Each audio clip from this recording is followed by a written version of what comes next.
And so what's up sa inyo lahat mga tek, no? Welcome back sa ating channel. So ngayong araw is meron tayong ginagawa dito, bali isang Devant 43. Model nito is Devant 43 LTB 900, no?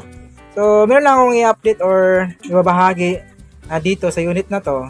So sa mga sa mga baguhan pa lang, pag hindi pa kabisado yung mga ganitong model ng Devant, talagang mahihirapan kapag isulit ng problema nito.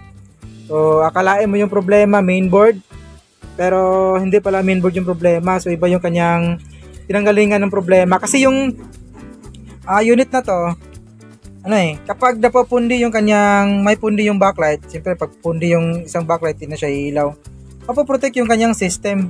So akalain mo na mainboard yung problema, pero hindi pala, kasi mapoprotect siya kapag kulang yung kanyang circulation ng kanyang oscillation dahil doon sa kanyang backlight, kundi na backlight.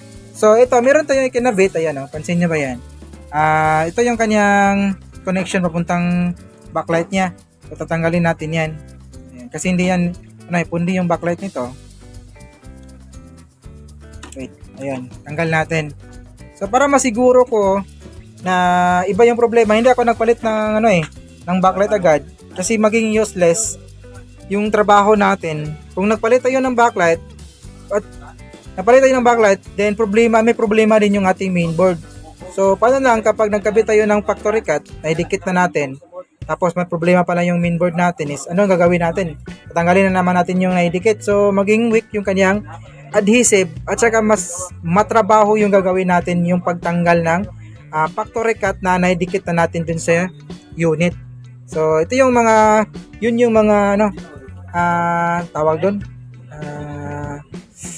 kalimutan ko na, sa dulo ng dila ko, basahin nyo na lang. Yun yung tawag doon, nakalimutan ko na talaga. Basta kalimutan ko na talaga. So ang ginawa ko, para masiguro ko, para hindi masayang yung oras natin, at masiguro natin na backlight lang talaga yung problema niya, hindi yung mainboard, na okay yung mainboard nito. So nag-attach ako. Ito, meron tayong backlight strip 6 volts. Ito yung tinitesting natin sa mga 43 inches na lead TV hanggang 55. So ito yung niloload natin, tinitesting natin para masubukan na okay yung mainboard, tsaka okay yung driver ng ating backlight, puti yung supply. So ngayon nag-install tayo dito para lang masiguro natin na okay yung mainboard natin. Kasi ngayon, sabi ko kanina, napoprotect yung circuit yung mainboard natin kapag pundi yung backlight. So nakahang na po yung main backlight. So naka-attach po tayo yung ating pan-testing. So saksak natin. Ayan. So kasaksak siya. Ito yung standby button dito na makita. So pindutin natin para pagana natin. Ayun, di ba? Umilaw yung pang-testing natin na backlight. So titest natin ngayon yung voltahe. Kung ilang supply na ilalabas ng ating supply ng backlight. So test natin dito. So meron siyang 91.3 volts. Yan yung supply ng ating driver na magsusupply dun sa kanyang backlight. So kapag pag tinetest mo to ng medyo maraming bulb, hihina yung ilaw, tapos protect pa rin yung circuit natin. Lalagyan mo naman siya ng kunting bulb, di rin siya iilaw, protect din yung kanyang system. So kailangan talaga eksakto yung voltahe na or loading ng backlight nito para tuloy-tuloy yung kanyang oscillation. Then ang problema nito, iwan ko lang kung sinadya or factory problem. So kasi yung dito, di ba, yung standard kasi itong kulay-pula, yun yung positive side, tapos yung puti negative. Dito baliktad yung puti yung nagiging positive, tapos yung pula yung negative. So kanina nagload ako dito, kaya pala hindi umilaw yung kanina tinest natin, hindi siya umilaw. Baliktad pala natin, kasi yung positive is puti. Yung nilagay natin is sumunod tayo sa mga standard pula yung positive. So nung ma-connecta natin yung positive dito sa may pula, hindi umilaw. So chinik ko yung circuit nito. So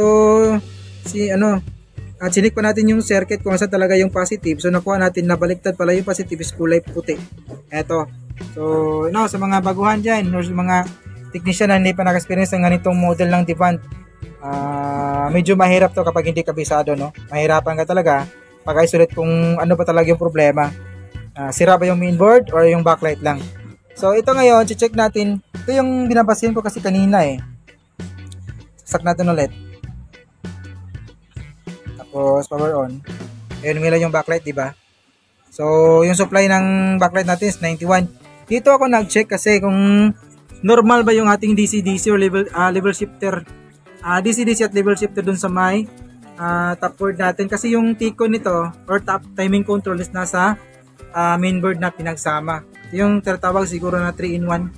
3-in-1 board, no? Power supply, mainboard at saka timing control board nasa isang board na. Ayan.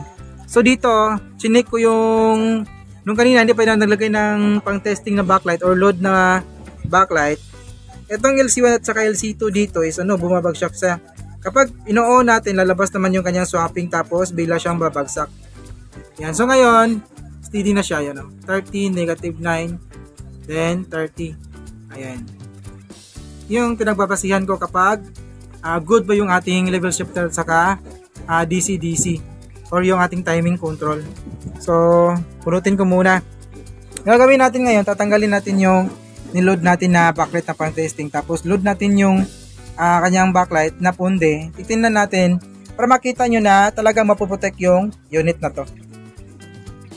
So, ito, nakahang na po yung pang testing natin na backlight. Ayan. Tapos, nakaload na rin yung original backlight natin. So, saksak ko. Ayan. And standby, pindot natin yung Jones, pakipindot nyo yung standby Jones. Tutok ko na dito Jones, wait lang Tutok natin dito sa sa may LC1 niya. Ayan So pindutin mo Jones. Sige pa. Ayan, diba labas siya. 30 tapos negative 9, then bagsak na po yung supply niyan kasi nagpo-protect na po yung system natin yung mainboard. Ayan. Protect yan kasi pundi yung backlight. Pundi yung backlight. So, tingnan natin kung anong supply. Tingnan nyo. Yung standby supply niya is 141. Ayan So, yung unit na to, mapuprotect siya kung may problema sa kanyang backlight. So, sa mga kasi, sa mga ibang circuit naman, is kahit pundi yung backlight, hindi naman siya mapuprotect. Makikita mo pa rin yung logo. Yung logo at saka yung yung nakaset dun sa unit, naka-HDMI input ba o sa kanyang TV. Yan.